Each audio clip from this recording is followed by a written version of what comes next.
This morning, we are spotlighting the deadliest neighborhood in the valley, said to be the most dangerous part of the Phoenix metro area. It seems to be in the news all the time. In fact, at least 10 people have been killed there in just the last 2 years. Arizona is a state of sweeping deserts and stunning sunsets, and a place where cities change from the inside out. This transformation isn't due to a booming economy or a growing population, but something much darker: gang wars. The city of Phoenix and cities all across the country reporting an alarming increase of gun violence. Gun violence, gun-related crime, violence in Phoenix. 3 separate shooting scenes killing 4 people. Killed 3 young men in West Phoenix. 10 people were shot over the weekend in Phoenix, showing an upward trend in killings compared to last year. Violence and power struggles are tearing communities apart, a narrative we can no longer ignore. Imagine walking down a street where every corner tells a tale of power, betrayal, and turf wars. It's not a scene from a movie. It's a daily reality for many living in Arizona, where a silent war rages, unreported yet devastating. We journey into the heart of Arizona,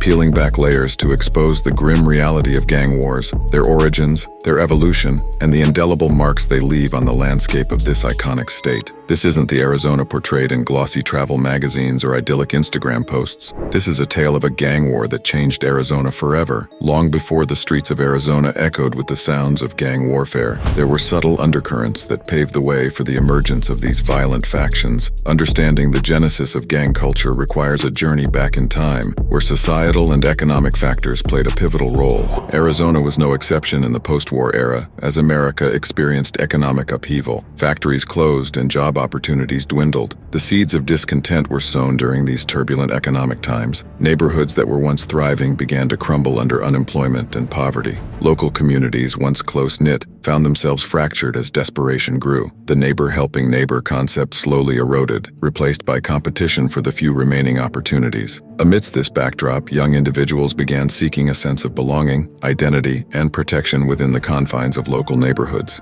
These early gangs weren't initially focused on violence, but offered identity and belonging. They gave young people a place to find support and protection in an increasingly hostile environment. However, these groups transformed as the economic situation worsened, adopting more aggressive tactics to secure their interests. This transformation laid the foundation for a gang culture that would evolve significantly. It was a culture born out of necessity, shaped by the environment. In the wake of economic hardships, small groups seeking companionship gradually evolved into organized gangs that reshaped Arizona's landscape. Some of the best art comes from some of the craziest places, so it's not all bad. These emerging gangs began adopting distinct names and identities, deeply rooted in their respective neighborhoods. The South Side primarily sees the influence of the Bloods, while the West Side is mainly controlled by Crips, particularly the 10th Street and 16th Street sets. This distribution of gang affiliations adds complexity to the ongoing gang dynamics, often resulting in tensions and conflicts. The moment y'all have all been waiting for, the old infamous wild-ass West Side City neighborhood, aka the 1016 Buckeye Road, home of the Boot Hill Crips. Gangs such as West Side City, South Side Homes, Buckeye Road, and 16th Avenue projects started to gain prominence and notoriety within the local communities. West Side City primarily drew its ranks from the historic West Side neighborhood of Phoenix. Their territorial influence expanded steadily as they ventured into drug trafficking, weapon distribution, and various illicit activities. The identity of West Side City became synonymous with its neighborhood, contributing to the rich tapestry of Arizona's evolving gang culture. Buckeye Road represented another formidable force within the Arizona gangland. Their presence and influence were deeply rooted in the Buckeye Road area. Much like their counterparts, they diversified their criminal enterprises, solidifying their position within the city's complex gang dynamics. These two gangs, their territories marked by streets and blocks, became representatives of the conflicts that tore through Arizona's neighborhoods. The signs, symbols, and territories they claimed were a testament to their influence, fueling a rivalry that intensified as the years passed. These gang identities became more pronounced, often serving as a badge of honor and a reflection of the neighborhoods they represented. Southside Homes stood as a distinct entity in its own right. Similarly, 16th Avenue projects boasted its unique identity, contributing to the web of Arizona's evolving gang culture. As these identities solidified, rivalry rivalries began to brew between different gang affiliations. Territorial disputes, personal conflicts, and the relentless pursuit of respect fueled these rivalries. At this juncture in Arizona's history, these gangs had become deeply ingrained in the state's social fabric, extending their influence well beyond their neighborhoods. The diversification and growth of these gangs marked a critical phase in Arizona's gang culture evolution, setting the stage for the intense conflicts and profound transformations that lay ahead. The escalation of gang violence was not a gradual process, but rather punctuated by notable incidents that rocked the state. These events, etched into the collective memory of communities, signified the intensification of gang violence and its far-reaching impacts. In the heart of South Phoenix's Park South neighborhood, children as young as 6 are drawn into the grip of gangs, exemplified by Darian Hartley's initiation into the Park South Crips at that tender age. This sets the stage for a lifelong commitment to gang life. In a harrowing chapter of Arizona's gang warfare, a fatal drive-by shooting epitomized the ongoing conflict's devastating toll. On July 21st, authorities apprehended 2 individuals, 21-year-old Zion Colbert and 20-year-old Maki Hinkle, in connection with the tragic event that unfolded just weeks prior. The incident involved a relentless pursuit by Colbert and Hinkle, who authorities claim belonged to the Southern Crips gang, targeting occupants of a Ford Edge believed to be affiliated with the Park South Crips. Driving a Kia Optima, they unleashed a barrage of gunfire at the vehicle near Baseline Road and 48th Street in Tempe. Tragically, the drive-by attack claimed the life of one passenger seated in the middle rear seat, while another in the back suffered injuries but survived. This chilling incident left behind 24 bullet casings as grim evidence of the confrontation. Documents suggest that the roots of this violence trace back to a long-standing feud between the 2 rival gangs, ignited by the death of a Southern Crip member known as Trey. This drive-by shooting was merely one of numerous violent clashes between the factions in the wake of Trey's demise. Law enforcement's pursuit of justice led to the arrest of Hinkle and Colbert on July 21st in Phoenix. Their charges testified to the ongoing gang war's brutality, including first-degree murder, drive-by shooting, aggravated assault with a deadly weapon, assisting a street gang, and criminal damage. Held on a $1 million cash-only bond, the 2 suspects await their next Maricopa County Superior Court hearing. This event serves as a somber reminder of the relentless and destructive nature of the gang rivalry plaguing Arizona's communities. The infamous Chipman Road 10, deeply entrenched in the Park South Crips gang, shocked the community with their involvement in a horrific incident, including the gang rape of a mentally disabled 15-year-old girl, leading to a highly publicized trial. The Black community's deep-seated mistrust of authorities, fueled by a history of police misconduct, such as the 1994 choking death of double amputee Edward Mallet during a routine traffic stop, adds to the neighborhood's complex dynamics. Despite enduring challenges like drug peddling and crack houses, families who have called Park South home for generations maintain a strong sense of community. In the Chipman Road case, Taron Ozen, known as T-Bone, was one of the defendants who grew up in a relatively stable family environment but became involved with the Park South Crips at a young age. His criminal history started early, with incidents dating back to the mid-1990s, and he faced several legal issues before his involvement in the Chipman Road incident in February 1997. Despite Ozen's troubled past, some people saw the potential for positive change in him. Ozen's affiliations with the gang continued, and he ultimately played a pivotal role in the events on Chipman Road. At one point, in early 1998, Ozen agreed to testify against his fellow defendants in exchange for a plea bargain that would have led to his release from jail in less than 2 years. This decision marked a turning point in the case. Detective Rusty Stewart, who had been critical of plea bargains, surprisingly asked the judge for a more lenient sentence for Ozen, recognizing that he had shown remorse and was not as violent as some of the other defendants. Ozen's sentencing hearing occurred on September 22, 1998. It was a remarkable moment, highlighting the complexity of the case and the varying perspectives of those involved, including law enforcement, the prosecution, and the defendants' families. Ultimately, on that day, the judge acknowledged Ozen's remorse and handed down a less severe sentence than initially expected. In response to the escalating violence, community leaders began to mobilize, often under the banner of grassroots organizations. One such organization was the Phoenix Curriculum, comprised of concerned citizens and former gang members who sought to mediate conflicts and provide alternatives to young individuals at risk of gang involvement. These community-driven initiatives aim to address the root causes of gang affiliation and reduce the attraction to violence. However, the path to de-escalation was fraught with challenges. The draw of gang life, with its promises of protection and financial gain, remained a potent force, especially for disenfranchised youth. The cycle of violence perpetuated itself as retaliatory acts bred further conflict. A notable turning point was the gang truce of 2005. Facilitated by community leaders and religious figures, this unprecedented ceasefire brought together rival gang members to negotiate a truce. The agreement sought to end hostilities, reduce violence, and provide gang members opportunities to exit the crime cycle. While the gang truce of 2005 marked a significant moment of hope, its success was mixed. It did reduce certain forms of violence, but the deeply rooted structures of gang culture proved resistant to change. The truce also faced opposition from within the gangs, with some members resistant to abandoning their criminal enterprises. These key events underscored the complexity of addressing gang violence in Arizona. The escalation had deep-seated roots in economic disparities, community breakdown, and a desire for belonging and power. While law enforcement and community organizations tried to stem the tide of violence, the challenges remained immense. In Arizona, police in the Phoenix suburb of Tempe are looking for 2 men who shot 13 people at a nightclub overnight. 2 of the victims are hospitalized in serious condition. The motive for the shooting, well, that's still unclear, but it happened during a rap concert. Police say the club has a history of trouble. The streets bore witness to a series of harrowing shootings and killings that sent shockwaves throughout the community. These violent events were not mere statistics, but painful reminders of the stark realities residents face. A Valley mom is breathing a sigh of relief after police arrest a teenager accused of killing her beloved son, Carlos.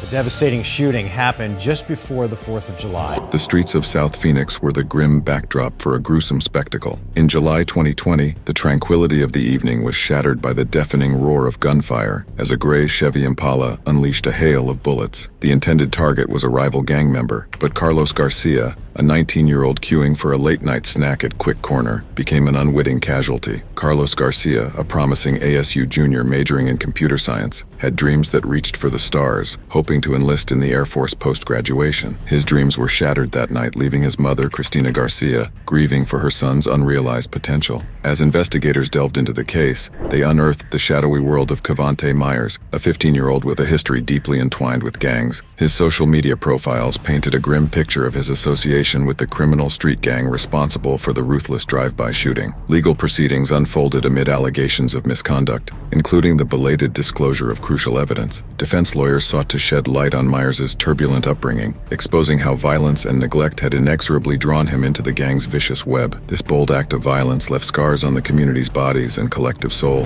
Tonight after a shooting near 32nd Street and Southern. Investigators say police showed up to this scene around 6 tonight, finding a victim shot there.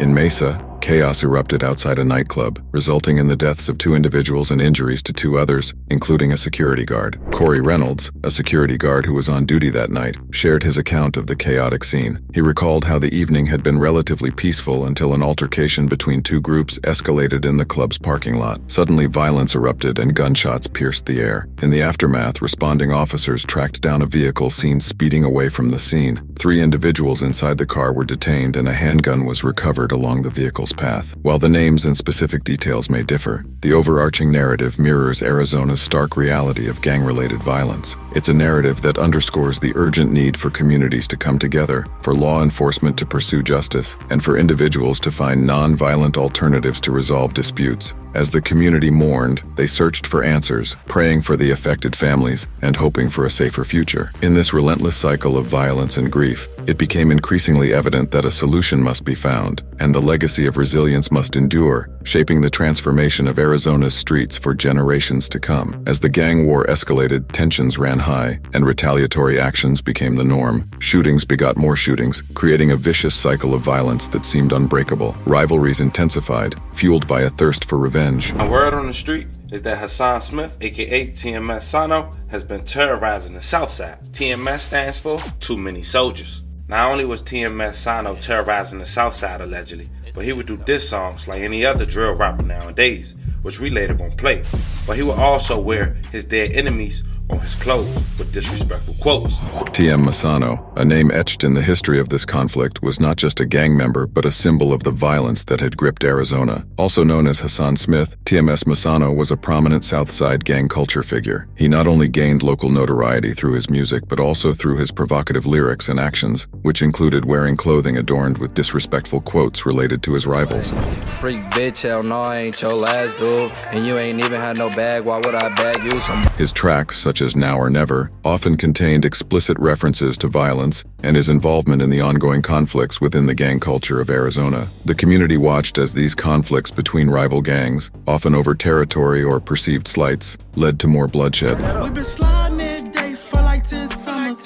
We've been sliding every day for like 10 Guapo Plug, whose real name is Avante Williams, emerged as a central figure in the relentless cycle of violence that plagued the streets of Phoenix, Arizona. His presence in the local rap and drill scene was marked by a conspicuous display of bravado, often showcasing his affiliation with the West Side. Going by his stage name, Guapo Plug, Avante Williams was notorious for his provocative social media content, which included references to his involvement in shootings. He wore his notoriety as a badge of honor, contributing to the growing list of casualties in the ongoing gang warfare. Damone Wilson, known as Money Mako in his community, tragically epitomized the profound toll exacted by the unrelenting gang conflict. His brief life, deeply immersed in the culture of violence that had consumed the streets, and his untimely death became a somber symbol of the grim consequences associated with a life enmeshed in this never-ending cycle of conflict. A teenager killed, another fighting for his life in the hospital tonight after 4 people were shot late last night. That gunfire erupting near 48th Avenue in Glendale. On March 6, 2022, in Glendale, Arizona, Damone, at just 19 years old, fell victim to a shooting outside a recording studio. This heart-wrenching incident claimed 1 life and left 3 others wounded. Suspicion surrounded the circumstances, hinting at a possible setup, as all 4 individuals were shot while approaching the studio. Despite the valiant efforts of responding officers and medical personnel, Damone Wilson succumbed to his injuries, marking a devastating end to a young life just a week before his 20th birthday. His story serves as a poignant reminder of the profound impact that such violence inflicts upon the lives of young individuals caught in its web, while the community grapples with deep loss and enduring grief. The escalation of violence was not limited to those directly involved in gangs. Innocent lives were forever altered as bullets flew through neighborhoods. The impact of this conflict rippled through the entire community, leaving scars that may never fully heal. The resilience and determination of the community would be tested like never before. As gang violence continued to grip Arizona, law enforcement agencies faced daunting challenges in their relentless pursuit of curbing these criminal organizations. The conflict between gangs and law enforcement created a complex dynamic that required creative strategies and unwavering dedication from those in uniform. In response to the escalating violence, law enforcement agencies initiated Operation Safe Streets. This campaign aimed to curb gang-related violence through increased police presence, targeted arrests, and community outreach programs. It sought to quell the tide of violence that had engulfed Arizona's neighborhoods. Recognizing the need for a united front, law enforcement agencies collectively formed interagency task forces to tackle gang-related issues. These task forces brought together local, state, and federal law enforcement agencies, such as the Phoenix Police Department and the Bureau of Alcohol, Tobacco, Firearms and Explosives, ATF, to pool resources and expertise. The collaborative efforts allowed for a more coordinated response to gang violence. Specialized units were established within law enforcement agencies to combat gangs' secretive and underground nature. These units focused on gathering intelligence about gang activities, often employing undercover operations, surveillance, and confidential informants to identify key players, criminal procedures, and potential threats. Knowing the importance of building trust with communities affected by gang violence, law enforcement officers embraced community policing initiatives. Officers like Officer Maria Lopez worked diligently to build relationships with residents, emphasizing communication and trust building. This approach aimed to empower communities to become partners in addressing gang issues and restoring a sense of security in their neighborhoods. However, law enforcement agencies faced a series of formidable challenges. Gang members adhered to a strict code of silence, often refusing to cooperate with law enforcement or provide information about criminal activities. This code of silence made securing convictions and dismantling gangs extremely difficult, as witnesses were often reluctant to come forward. Gangs operated largely underground, conducting their illegal activities covertly. The covert nature of their operations created significant obstacles for law enforcement agencies in infiltrating and gathering evidence against these organizations. The constant threat of retaliation from gang members cast a shadow over law enforcement officers and witnesses alike. This environment of fear and intimidation posed significant challenges in gathering evidence and securing witness testimony. In response to the ever-evolving tactics employed by gangs, law enforcement agencies adapted their approaches. Legislative changes were implemented to provide law enforcement with more tools to combat gang-related activities. Measures such as stricter penalties for gang-related offenses and enhanced witness protection programs were introduced to bolster law enforcement efforts. Law enforcement agencies redoubled their efforts to engage with the community. They partnered with local organizations, schools, and community leaders to provide support and mentorship to at-risk youth. These programs aim to divert young individuals away from the attraction of gang life and toward more positive and constructive paths. Nearly 600 people across the valley are busted during Operation Summer Shield. Phoenix police teaming up with federal, state, and county law enforcement to go after some of the most violent criminals on our streets. Fox 10's Nicole Garcia has the details on this. Nicole. That 5-day operation took place last week, and officials arrested more than 580 suspects, including people who were wanted fugitives, homicide suspects, convicted felons. While law enforcement efforts played a crucial role in addressing gang violence, the challenges posed by these criminal organizations remained formidable.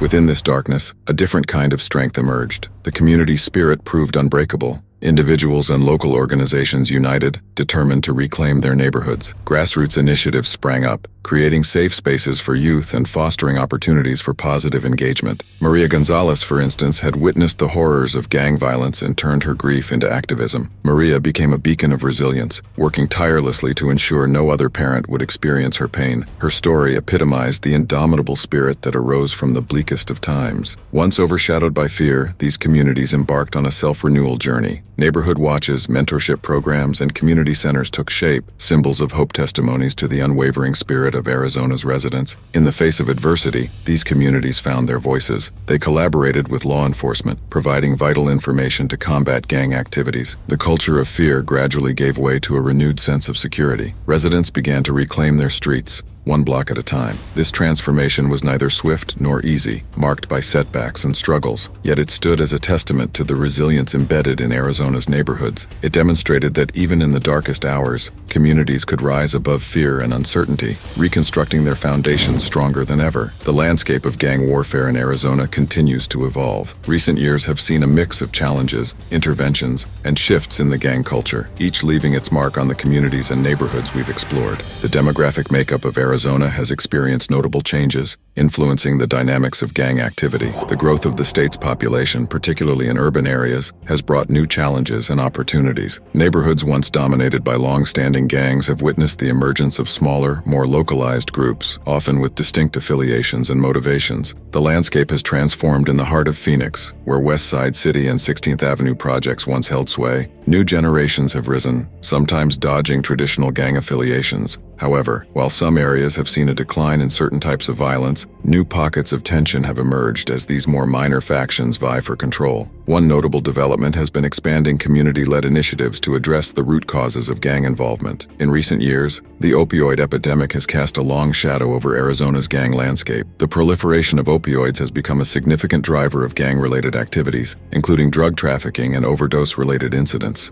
The quick profits in the illicit drug trade have ensnared individuals from diverse backgrounds, further complicating the efforts to curb gang-related violence. Law enforcement agencies, already stretched thin by the demands of the gang war, are grappling with the opioid crisis as they seek to dismantle drug distribution networks. This complex challenge has underscored the need for a comprehensive approach that combines law enforcement efforts with addiction treatment and community support. In recent developments, an investigation of a criminal street gang operating in South Phoenix has resulted in 22 indictments for various drug charges. Each indicted was charged with either conspiracy to distribute cocaine or fentanyl, or both. Individuals were charged with possessing a firearm as a felon, with one person facing additional charges for transferring or having a machine gun. This investigation, initiated by the Arizona Department of Public Safety, targeted a drug and firearms supplier in South Phoenix. In conjunction with the DPS investigation, the FBI's Violent Street Gang Task Force targeted the Lindo Park Crips criminal street gang and its numerous members, associates, and drug suppliers. The Lindo Park Crips are a criminal street gang operating in South Phoenix, Arizona. They are a subset of the Crips gang, one of the largest and most notorious gangs in the United States. They are known for their involvement in drug trafficking, violence, and other criminal activity. They are also known for their distinctive blue and black clothing and their use of gang symbols and graffiti. During the investigation, law enforcement seized many drugs, firearms, and related paraphernalia. Amid these challenges, there remains a glimmer of hope. Many individuals who were once deeply involved in gang life have turned their lives around. They have become advocates for change, using their experiences to mentor and guide those at risk of falling into the same traps. Furthermore, recent data suggests a decline in the overall crime rate in Arizona, including certain types of gang-related violence. This decline indicates the ongoing efforts to address the root causes and consequences of gang warfare. In the tapestry of Arizona's history, the thread of gang warfare runs deep, leaving indelible marks on the communities we've explored. Changing demographics and dynamics bring new challenges and opportunities, while community-led initiatives and collaborations with law enforcement offer a glimmer of hope amid the darkness. The shadow of the opioid epidemic looms large, but it's met with determination and a comprehensive approach to healing. As we close this chapter on the untold story of gang wars in Arizona, let us remember that our communities are defined not only by the scars left by violence, but also by the strength and unity that arise in their wake. The future promises safer streets, brighter opportunities, and a legacy of resilience that will shape Arizona's future.